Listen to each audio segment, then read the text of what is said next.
The last big concrete pour is going to be for our basement floor, but before we do that, we want to put down vapor barrier, insulation, and some radiant floor tubing. The first thing to go down is the vapor barrier, and this is going to not only keep moisture from coming up through the slab, but when properly sealed, it's also going to help block any radon, methane, or any other harmful gases that might be present under the slab.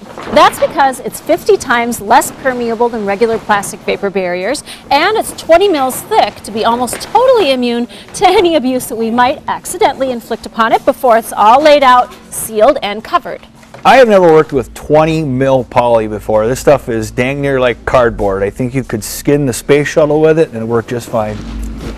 Now for radon protection, we want to overlap the seams by 12 inches and then use two different types of tape to secure it.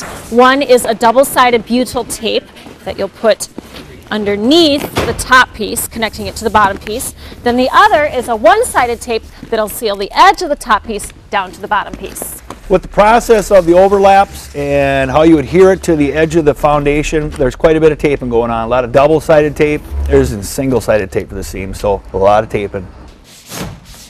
Now that we have our vapor barrier roughly in place and all the seams are taped, we're going to be putting in some of this 2-inch foam insulation. This is going to give us an R value of 10 underneath our slab. That's going to have a big payoff right away because as soon as our radiant heating tubes are in, we're going to hook them up to the heating system when that's fired up, and this should keep the heat from going down through the slab. We're going to put these in right away to keep everything where it needs to be and help define our corners.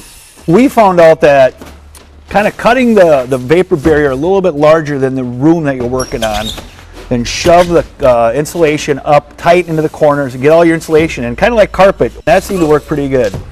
Now that we have the insulation in place, we can use a two-sided tape to stick our vapor barrier to our foundation wall to make sure we have a tight seal.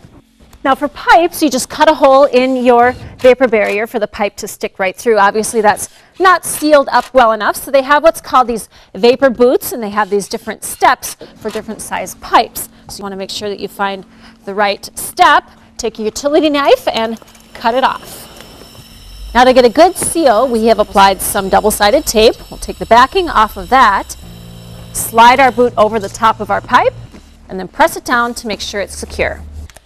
Now to get a really good seal, we'll take our single-sided tape and tape around all 4 edges of our boot. And then we'll take one last strip and seal right around our pipe itself. Now in a situation where you can't slide a boot over a pipe like this one, you can actually make your own out of a scrap piece of vapor barrier. Just cut a small hole smaller than your pipe, a slit to slide it around, make sure it fits, and then you'll seal it up the exact same way with double-sided tape underneath, single-sided around the edges and on your pipe, and you're good to go.